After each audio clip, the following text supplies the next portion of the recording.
Striker Dabi is the newest addition to the skillset family. And to say this character is broken, it's an understatement. It's like the devs took all the criticism and complaints the community had for Tactical Dabi and decided to straight up troll the community. Seriously, I haven't seen a character going from the worst character of the game to arguably one of the best. But let's take a step back and analyze, how did this even happen?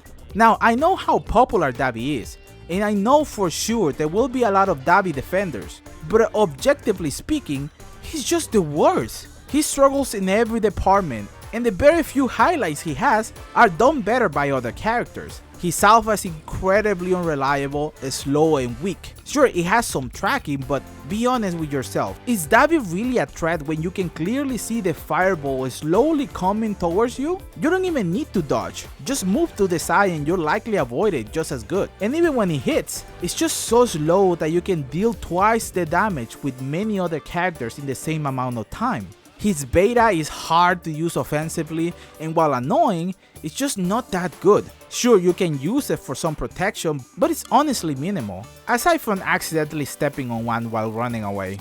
Lastly, his Gamma is the only decent attack he has, but unfortunately has 0 armor, and gets interrupted so easily that it can be just as unreliable as his Alpha. And this is huge because Dabi needs his Gamma, literally the only thing he has for protection. And even so, you can enter the circle to attack Dabi, and it will not protect you from air attacks. Overall, a very weak character with very few highlights. Now, Striker Dabi is a totally different story. Looks like the devs wanted Dabi to just go wild. This Dabi is the same Dabi from the War arc, and it really shows.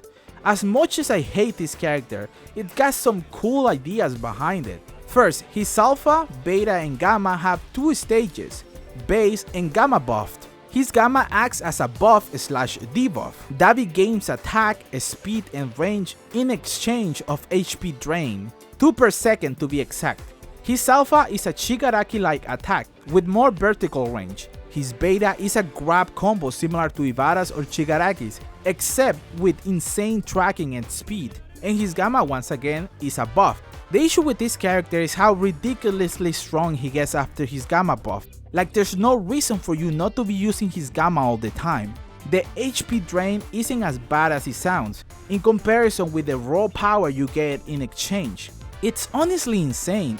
In the most extreme cases, you will die if you get Beta grabbed twice. And believe me when I say this, his Gamma buff Beta grab is almost unreactable. Like, this is the part of the video where I compare the two and give you my opinion on which character is the best, but there's no comparison. Tactical Dabi has nothing on a Striker Dabi. It's like night and day. A Striker Dabi does everything better. Power, speed, mobility. It's insane how crazy this character is. And just to make sure here, once again, I know Dabi is really popular and people will defend Tactical Dabi. But hear me out, okay? Tactical Dabi is so bad that the devs keep buffing him. Not only that, but he's the only character in the game to be able to self-revive. That should tell you how bad Dabi is. He needs to be able to pick himself up to be even remotely viable. Now, I'm not saying he's not fun or you can win with Tactical Dabi, because he is and you can. But objectively speaking, Dabi is by far the worst character of the game. Yes, even worse than Kirishima or Ivara. Yes, Kirishima is just as bad. Don't even try to fight me, okay? But that's it for now. I can see some massive nerfs coming from Striker Dabi. Just a quick note here. This script was written before the new season came out, and they basically did nothing with him, so the devs think that this is okay and this is the way the character is meant to be played. So yeah, fuck Dabi, I guess. Gotta make that money, right? Please remember to like, share and subscribe. Overhaul is here, so let's go, and I'll see you in the next video.